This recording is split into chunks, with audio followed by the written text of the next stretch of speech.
Hey everybody, welcome to Phenomenal Views once again. October, November is done. If you've checked my review of The Conjuring, it is over.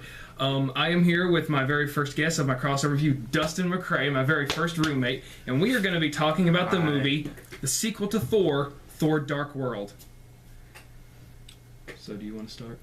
So, hold on. Bueno just sent me a picture. Actually, good timing. It's Mjolnir stuck in the ground in Russia. That is good. Romania. That is very good. I apologize, Romania. Oh, Romania. But anyways, see, you can see Mjolnir. See right there.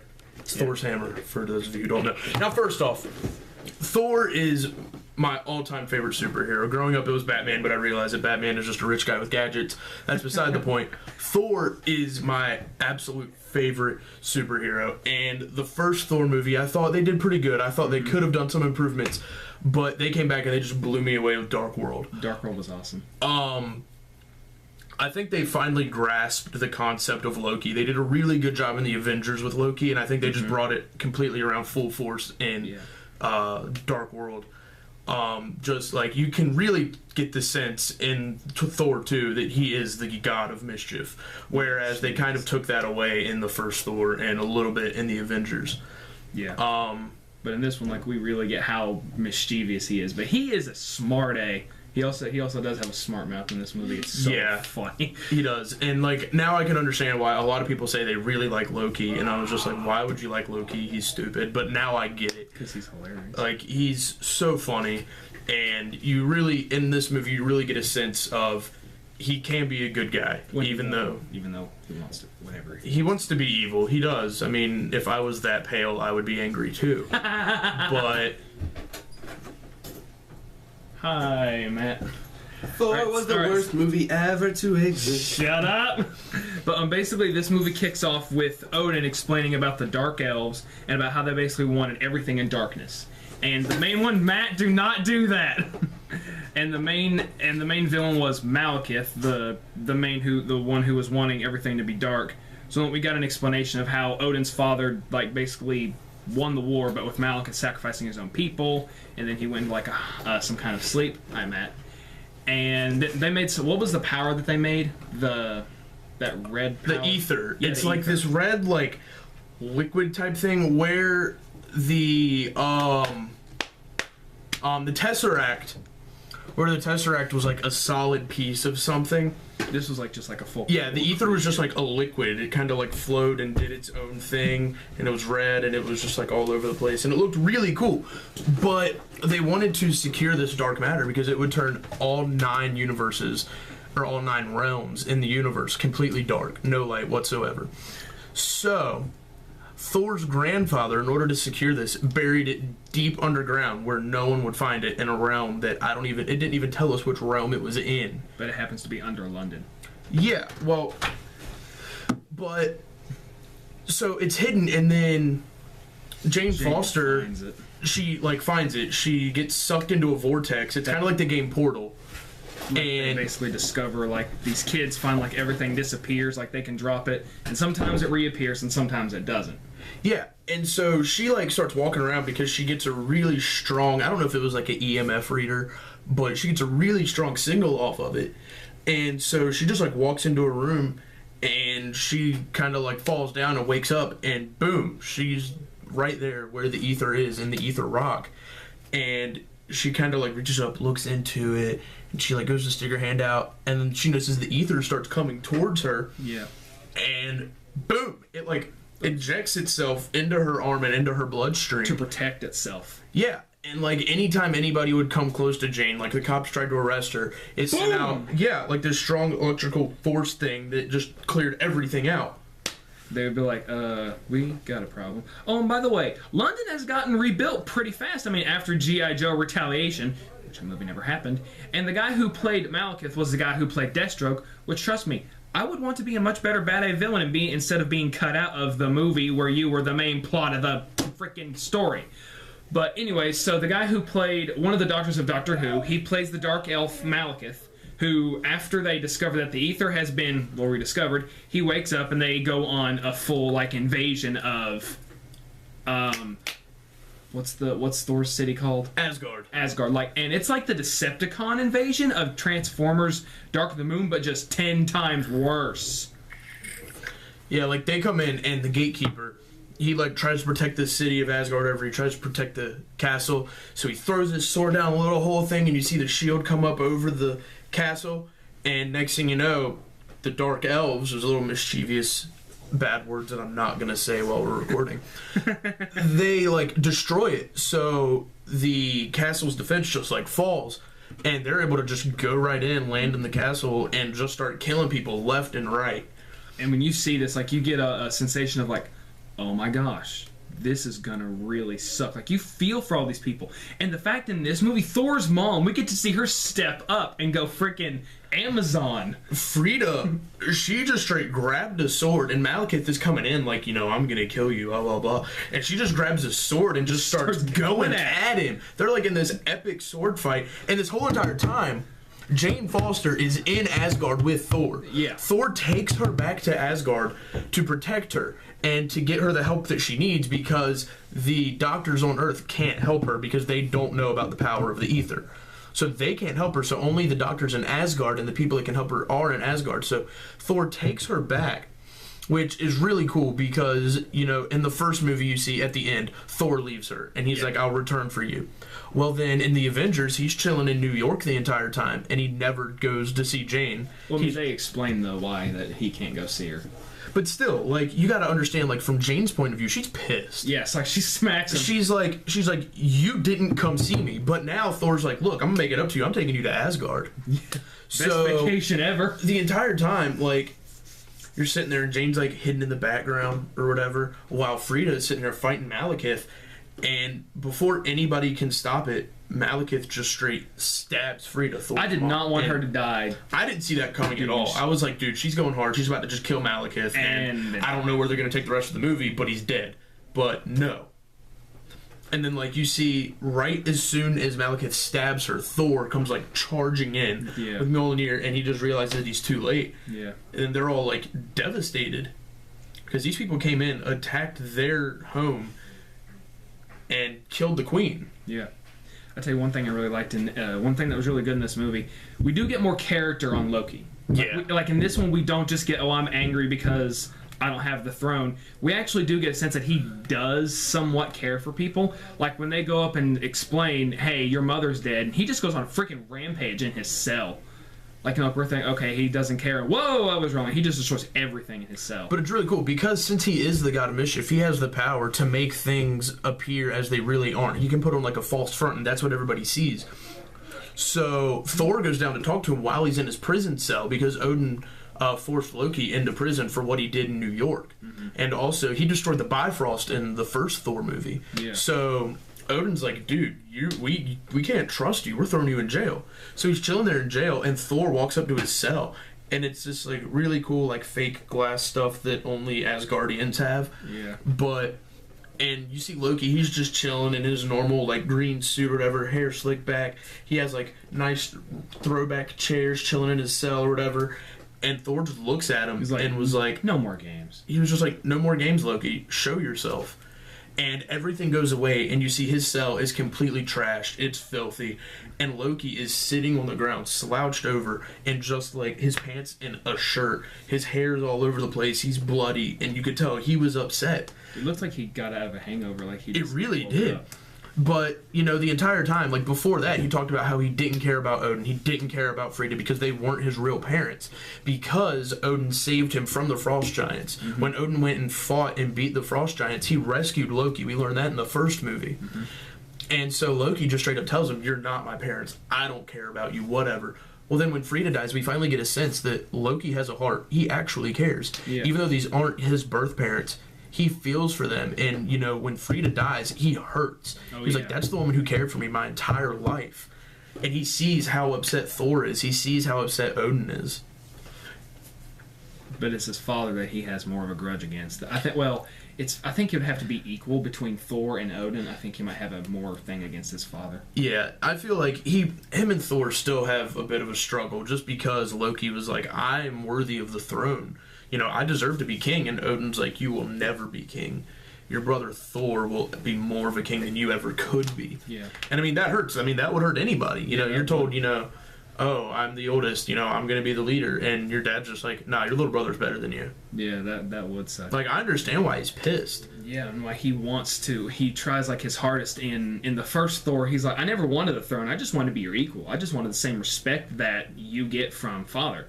And it's like when they have to go to that planet of where the Dark Elves were, I did not see this coming. I don't know if you've seen it coming, but everyone that we went with said that they predicted the whole movie, but me and him, we couldn't predict it. All of a sudden, like, Loki just comes up and stabs Thor. I was like, oh, crap, here we go again. Well, I mean, even before that, I mean, to get a little background, they're like, okay, look, we have to get, because Malekith attacked Asgard to try to get the ether from Jane. He knew where the ether was, but he didn't know that she had it in her.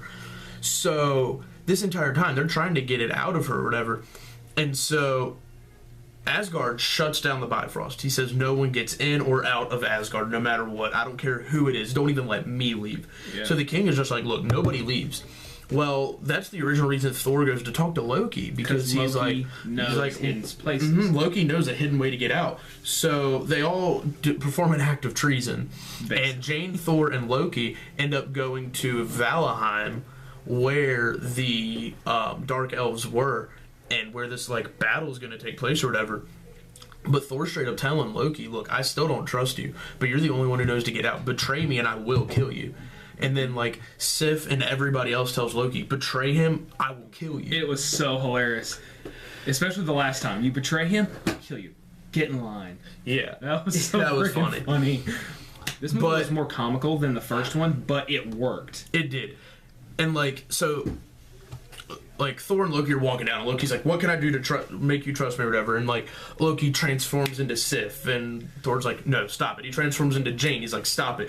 And then I think the funniest part of the entire movie is Loki was like, well, maybe I can turn into one of your new friends. And boom, he's Captain America. He's got like the shield and everything's like, wow, feeling like I care for everybody. God bless America. And Thor just throws his hand over Loki's mouth and slams him against the wall. Shuts him up. But that was the funniest part. But anyways, they get to Valheim, and they get off of like the Asgardian boat ship thing. It's like a boat with wings that they stole, and it's really cool actually. And they have like machine gun turrets or whatever. It kind of, the fight scene leaving Asgard kind of looked like a scene from Star Wars. Which one? I don't know. I don't remember which ones are which, but just how like they have like the different ships flying around and shooting like the lasers or whatever. That's kind of what it looked like. And but anyways, they get to Valheim, and they like get out of the boat or whatever. And next thing you know, they're standing there, and Loki was like, "Do you trust me?" And Thor goes, "No, I still don't trust you," or whatever. And Loki goes, "Well, you shouldn't trust me." And he straight stabs him and stabs Thor and pushes him down the side of a mountain, like a hill. Oh, here we go. And at this point, I'm like, crap, no. Malekith is down there waiting to like kill Jane Foster to get the ether. And Thor. And there's Thor, he's about to die. And Loki, you're a D-bag. Yeah, and like he goes up to Malekith and he's like, I will give you the ether as long as you give me like allow me to live and a place on the throne. Yeah, and so like right now you're thinking, dude, Loki, like just when I started to like you. Like I'm sitting there in the movie and I look at my friend Bueno who's sitting next to me and I'm just like, what? I just started to like him. Why? I just started to actually be like, yeah, dude, Loki's cool. Yeah. But then he tries to kill Thor. And then the worst part I think that me and him both jumped at. He calls for crap. What's the hammer's name again? Mjolnir. And all of a sudden, Loki just cuts off Thor's hand. Cuts it off. I was like, oh and my gosh, no. I'm like, no, what is going to happen? Well, then you find out it was a trick. It was an illusion. The entire time. Loki, like, they're getting ready to do something, and Thor just goes, now! And Thor's arm reappears, and come to find out, Loki didn't actually betray Thor. It was in their plan all along. Oh my gosh, I did not see that coming at all. I was blown away. We all were. And, like, except people beside us, like, oh, dude, we called all this. We called all that. I'm like, I'm calling your bluff. There's no way you could call that. Like, you just can't. No. But, so anyways, like, they get the ether or whatever, and you find out Loki actually is a good guy, kind of. When he wants to be. I guess you could say he's like an anti-hero. Yeah, he is. But then, you know, instead of trying to kill Thor, Malekith kills Loki. Yeah, Malekith kills Loki, and we're like, oh no, you better not die. What? You died? Like, out of nowhere, like, it's just boom, Loki's dead. And I'm thinking... He's a bad guy, he's a good guy, he's a bad guy, he's a good guy, now he's dead. And I'm thinking, okay, wait a minute. In the comics, Loki gets sent to freaking hell. How's it? Oh, there's a good way to go. But then, like, we get the very first fight between Thor and Malekith. And it was a pretty good fight. It was.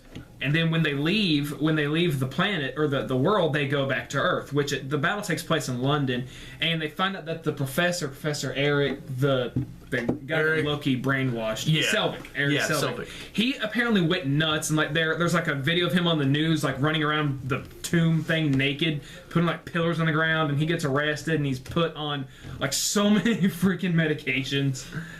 And it was really But because all of this, it centers around New York. Well, no, but like the convergence. The convergence is when the 9 realms are completely over each other, so things can just pass through each universe and go wherever they want. Yeah. And that's the only way that Malekith can send the ether into each universe to make all 9 realms dark.